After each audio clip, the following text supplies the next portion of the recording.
Today, we're diving deep into the world of creatine.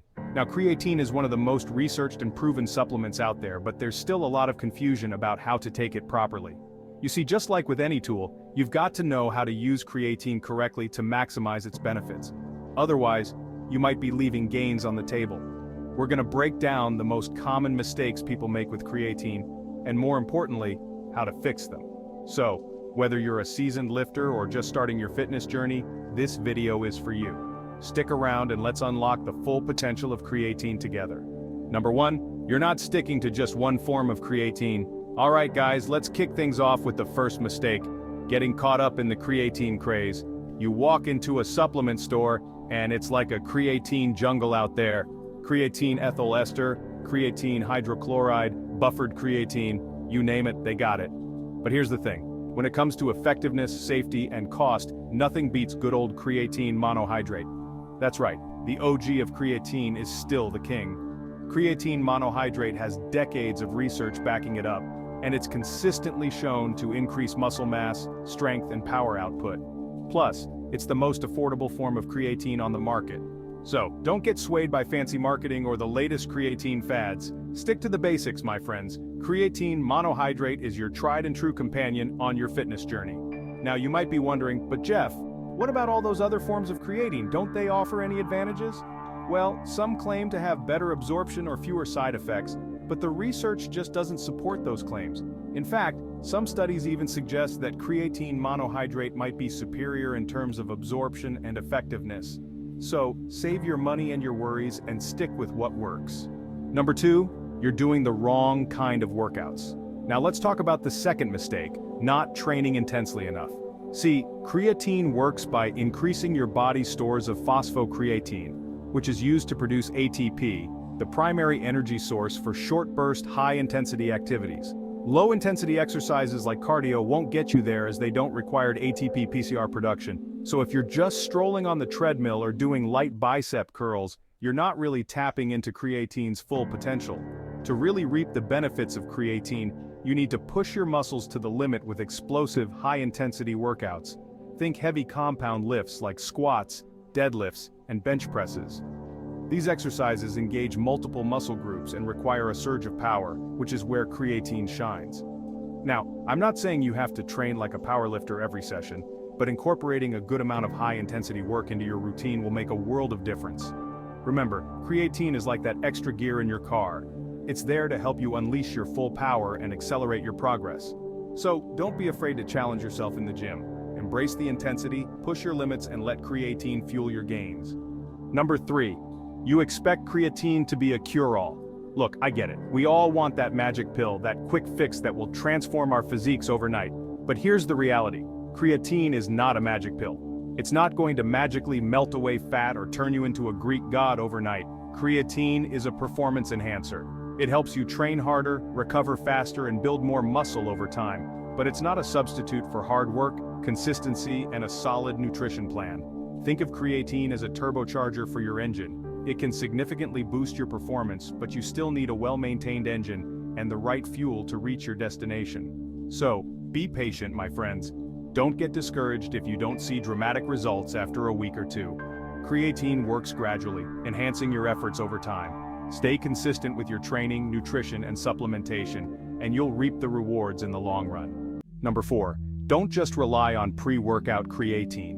Now I get the appeal. You're fired up for your workout, you down your pre-workout shake with creatine, and you feel invincible.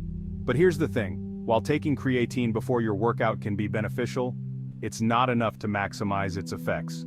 You see, creatine works by saturating your muscles over time. So even if you're getting a dose in your pre-workout, you still need to maintain consistent daily intake to keep those creatine levels topped up. Think of it like filling up your car's gas tank. You wouldn't just rely on the fuel you pump in right before a road trip, would you? You'd make sure to fill up the tank regularly to keep the car running smoothly. The same principle applies to creatine. Aim for a consistent daily dose of around 3 to 5 grams, regardless of whether you're training that day or not. This will ensure that your muscles are always stocked with creatine, ready to fuel your workouts and support your recovery. Number 5, not drinking enough water. Alright guys, let's talk about the importance of hydration, especially when you're supplementing with creatine. Mistake number 5 is not drinking enough water. Now you might have heard that creatine can cause dehydration. While that's not entirely accurate, it's crucial to understand that creatine does draw water into your muscles. This is actually a good thing as it contributes to that full muscular look we all strive for. However, it also means you need to increase your water intake to compensate for this shift in fluid balance. Aim to drink at least 3 to 4 liters of water per day, especially on training days. Not only will this help prevent any potential digestive discomfort, but it will also optimize your performance and recovery. Think of your muscles like sponges. When they're properly hydrated, they're like plump absorbent sponges, ready to soak up all the nutrients and creatine you're feeding them. But when they're dehydrated, they're like shriveled up sponges, unable to absorb and utilize those nutrients effectively. So keep those water bottles handy and stay hydrated, my friends. Before moving on, if you're finding any value in this video, all I ask is for a quick like and subscribe. Your support means the world to me. Number 6. You're drinking too much caffeine. Now let's address the caffeine conundrum. Now I know what you're thinking, but Jeff, caffeine is life. How can I possibly give up my pre-workout coffee or energy drink? Well, I'm not saying you have to completely eliminate caffeine from your life, but it's important to be mindful of your intake, especially if you're serious about maximizing your creatine gains. You see, caffeine is a diuretic, meaning it can increase urine production and potentially lead to dehydration. And as we just discussed, staying hydrated is crucial when you're taking creatine. So if you're guzzling down multiple cups of coffee or energy drinks throughout the day, you might be counteracting some of the benefits of creatine. Now, I'm not saying you have to completely eliminate caffeine from your life, but it's important to be mindful of your intake, especially if you're serious about maximizing your creatine gains. Now that you've reached to this part of the video, let me answer some of the most common FAQs. Question 1. Can I mix creatine with protein? The short answer is yes, you absolutely can. There's no harm in combining creatine with your protein shake. In fact, it can be a convenient way to get both supplements in one go. However, if you want to be super meticulous about optimizing absorption, you might consider taking them separately. You see, both creatine and protein require different digestive processes. So, taking them at different times might allow your body to absorb and utilize them more efficiently.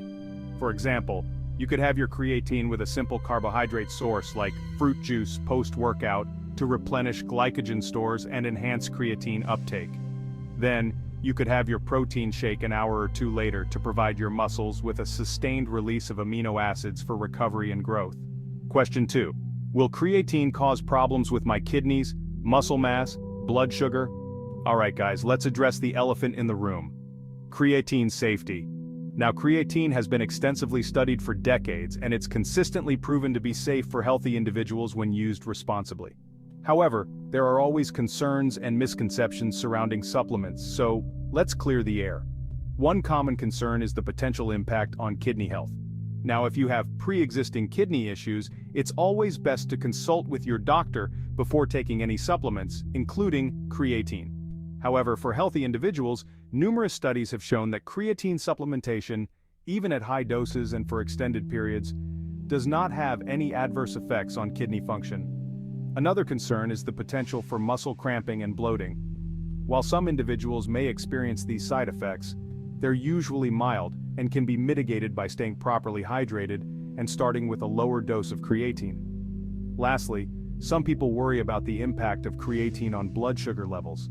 Again, for healthy individuals, creatine supplementation has not been shown to have any negative effects on blood sugar regulation. So, rest assured guys, creatine is a safe and effective supplement when used responsibly. Those are the most common mistakes people make when it comes to creatine, and more importantly, how to fix them. Remember, creatine is a powerful tool, but you need to use it correctly to maximize its benefits. If you have any questions or want to share your own creatine experiences, drop them in the comments below. If you want to know how much walk is needed to reach 10% body fat, check out the video on the top right corner. As always, thanks for watching, and I'll catch you in the next one.